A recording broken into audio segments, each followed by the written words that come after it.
आइए समझते हैं आनुवांशिक विचलन को।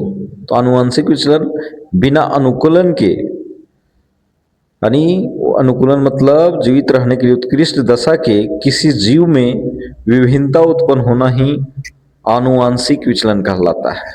मतलब इसका मतलब बिना फायदे के अगर कोई आनुवांशिक गुण में परिवर्तन आ जाता है जो पर्यावरण के अनुकूलन के हिसाब से नहीं है, तो इस प्रकार के गुण जो परिवर्तन हो रहा है उसे आनुवांशिक विचलन कहेंगे। मतलब बिना कुछ पर्यावरण में उत्तरजीविता के लिए बिना फायदेमंद हुए ही ऐसा परिवर्तन हुआ जो फायदेमंद नहीं है और परिवर्तन हुआ है, तो उसे हम कहेंगे आनुवांशिक विचलन। आनुवांशिक विचलन जैसे में यहाँ पर लाल रंग का भृंग से नीला रंग का भृंग हो जाना। भृंग एक प्रकार का कीड़ा होता है जो घास में रहता है, घास को खाता है, परंतु ये जो भृंग है लाल रंग का था और लाल रंग से इसका रंग अगर बदलकर नीला हो गया है तो उत्तरजीविता के लिए ये फायदेमंद इसके लिए नहीं होगा। कैसे? क्योंकि लाल रंग का कीड़ा था और उससे नीला हुआ है, नीला हुआ है तो नीला को भी कौवा आराम से देख सकता है और लाल को भी आराम से देख सकता है। तो ये इस प्रकार के जो चेंजिंग हुआ है उसे आनुवांशिक विचलन कहेंगे। जैसे आप देख सकते हैं यहाँ पर इस बुक में, आपके बुक में दिया हुआ है, एनसीईआरटी की किताब में है, उसमें किस प्रकार से जो लाल रंग का भृंग है उससे नीला रंग का भृंग उत्पन्न हुआ है, लाल से नीला उत्पन्न हो गया है। तो लाल से ये जो नीला हुआ है, लाल को भी कौवा आसानी से देख के खा सकता है, मतलब खा जाएगा तो वो पूरी तरह से जो है वो समाप्त हो जाएगा। और लाल से नीला हुआ तो ये फायदेमंद इसके लिए नहीं है क्योंकि नीला को भी कौवा आराम से खा सकता है। तो ये तो बिना फायदे के लिए, यानी बिना उत्तरजीविता के लिए ही ये परिवर्तन आ गया है, तो ये फायदेमंद नहीं है। यही अगर हरा होता तो लाल से हरा तो फायदेमंद होता। तो आनुवांशिक ये जो विचलन है उसके क्या कारण है? तो डीएनए पर परिवर्तन, डीएनए जो गुणसूत्र के अंदर होता है उसमें किसी प्रकार का अगर परिवर्तन आ गया तो नया मतलब जीव में कुछ ना कुछ परिवर्तन आएगा जिसे हम आनुवांशिक विचलन कहेंगे, या गुणसूत्रों की संख्या में कमी वृद्धि के कारण भी ये आनुवांशिक विचलन आ सकता है। तो ये फायदेमंद नहीं थे। और अब समझेंगे कुछ ऐसे परिवर्तन जो पर्यावरण में फायदेमंद के लिए होता है। इस सिद्धांत को जो फायदेमंद होता है और वो उत्तरजीविता के लिए उत्तरदायी होता है, महत्वपूर्ण होता है, अपने पर्यावरण में ठीक से रहने के लिए आवश्यक होता है, और वह सहयोग मतलब पर्यावरण में रहने के लिए सहयोग प्रदान करता है, ऐसा गुण, उसे कहेंगे हम प्राकृतिक चयन या प्राकृतिक वरण। आप देख सकते हैं प्राकृतिक चयन या प्राकृतिक वरण दोनों एक ही चीज है। प्राकृतिक चयन या प्राकृतिक वरण, प्राकृतिक चयन या वरण कह सकते हैं। तो प्राकृतिक चयन वह प्रक्रिया है जिसमें जीव पर्यावरण में बेहतर तरीके से जीवित रह जाते हैं।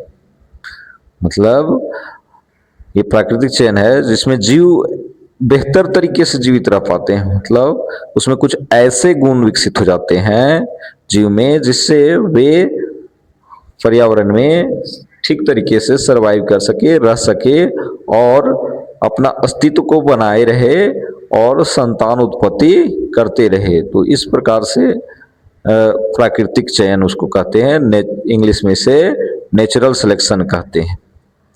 तो वैसे गुण का मतलब उत्पत्ति हो जाना जो बेहतर तरीके से रहने में योगदान दे, पर्यावरण में बेहतर उत्तरजीविता के लिए योगदान साबित हो, उसको बोलते हैं प्राकृतिक चयन।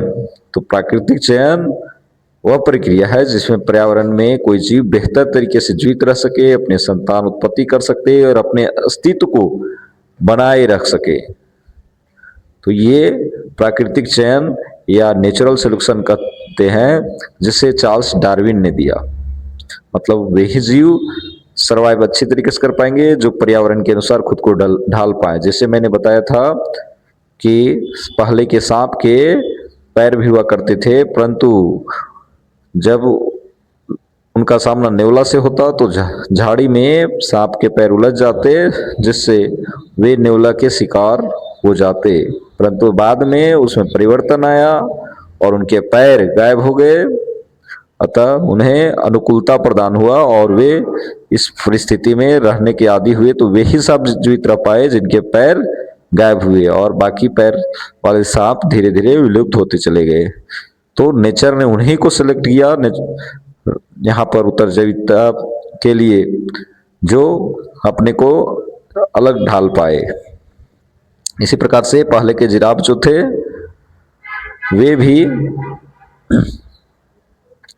उनके गर्दन कुछ जिराफ के छोटे व कुछ बड़े हुआ करते थे, परंतु छोटे जो जिराफ थे जिनका गर्दन छोटा था वे नहीं सर्वाइव कर पाए, क्योंकि जिराफ का भोजन मुख्य रूप से पेड़ की डाल होता है, ना कि घास।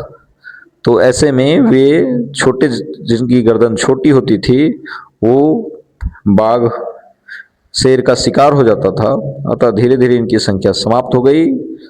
मतलब इसमें अनुवांशिक विचलन ठीक प्रकार से नहीं हुआ, और जो जिराफ के गर्दन लंबे हुए वे आसानी से पृथ्वी पर बने रहे।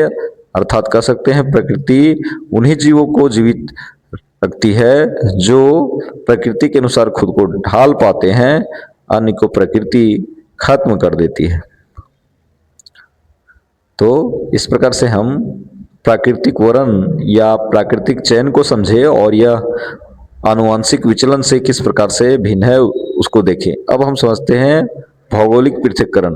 तो कई जीव में बनावट में परिवर्तन आ जाता है, जैसे अगर नदी, पर्वत, समुद्र आदि अवरोध आ जाता है, दो एक ही प्रजाति के अलग अलग समुदाय के बीच में अगर नदी आ गई, पर्वत आ गया, समुद्र आ गया, ये सब अवरोध के कारण उनका जो प्राकृतिक वातावरण है वो अलग सा हो जाता है, जिससे एक ही जाति के जीव में विविधता आ जाती है। जैसे आप देख सकते हैं कि अलग अलग देश के लोग का अलग अलग रंग रूप, भले एक ही जाति के हैं, एक ही प्रजाति के हैं, फिर भी उनके बनावट में, शरीर का बनावट में या रंग रूप में आप विभिन्नता देखते हैं। इसे हम भौगोलिक पृथक्करण कहेंगे, यानी भौगोलिक दशा के कारण जो एक ही प्रजाति के जीवों में अलग अलग जो विविधता आती है उसे हम कहेंगे भौगोलिक पृथक्करण। तो इस प्रकार से हमने भौगोलिक पृथक्करण को समझा और प्राकृतिक वर्ण को समझा और आनुवंशिक विचलन को समझा। अब हम समझेंगे समजात अंग और समरूप अंग। समजात अंग और समरूप अंग में क्या अंतर है, ये अक्सर एग्जाम में पूछा जाता है और ये बहुत ही महत्वपूर्ण है, समजात अंग और समरूप अंग। फिर उसके बाद हम समझेंगे जीवाश्म को और जीवाश्म ईंधन को, उसके बाद ये चैप्टर फिनिश हो जाएगा। तो सबसे पहले समझते हैं समजात अंग को। समजात अंग कुछ जीवों के ऐसे अंग, समजात अंग कुछ जीवों के ऐसे अंग जिनका संरचना मतलब क्या, संरचना मतलब बनावट। तो कुछ जीवों के ऐसे अंग जिनका बनावट एक समान हो, मतलब बनावट तो एक जैसा होगा परंतु कार्य अलग अलग होगा, उसे समजात अंग कहेंगे। जैसे घोड़े के अग्रपाद मतलब अगले पैर, मनुष्य का हाथ, चमगादड़ एवं पक्षी के पंख इत्यादि, ये बनावट में तो एक जैसे होते हैं, मतलब घोड़े के अग्रपाद, मनुष्य का हाथ और चमगादड़ के पंख और पक्षी के पंख का बनावट एक जैसा होता है, लेकिन काम अलग अलग होता है। आप आसानी से जानते हैं, घोड़े के अग्रपाद चलने के काम में, मनुष्य का हाथ विभिन्न प्रकार के कार्य करने में, वहीं चमगादड़ एवं पक्षी के पंख उड़ने में मददगार आता है। आप देखेंगे कि इनका बनावट तो एक जैसा है, लेकिन काम अलग अलग है। तो वैसे जीव जिनका अंग का बनावट एक जैसा हो परंतु कार्य भिन्न भिन्न, वैसे जीवों को बोलेंगे, वैसे जीवों के अंग को बोलेंगे समजात अंग। मतलब इसमें बनावट एक जैसा है लेकिन कार्य अलग अलग है। और ठीक इसी प्रकार से इसका उल्टा समरूप अंग होता है। यहाँ पर आप चित्र के माध्यम से देख सकते हैं समजात अंग में किस प्रकार से मेढक, घोड़ा का पैर, आदमी का हाथ, चमगादड़ के पंख, ये सब का बनावट जो है एक ही प्रकार से है लेकिन कार्य अलग अलग है। और उधर हम समरूप अंग में देखेंगे कि बनावट तो अलग अलग है परंतु कार्य एक है। तो अब हम समझेंगे समरूप अंग को। समरूप अंग मतलब इसमें बनावट एक जैसा नहीं होगा परंतु कार्य एक ही होगा। तो कुछ जीवों के समरूप अंग क्या है, कुछ जीवों के वैसे अंग जिनका बनावट अलग अलग हो परंतु कार्य अलग एक ही हो, बनावट अलग हो परंतु कार्य एक ही हो, उसे समरूप अंग कहते हैं। जैसे चमगादड़ एवं तितली के पंख, चमगादड़ एवं तितली के पंख दोनों का बनावट अलग अलग है परंतु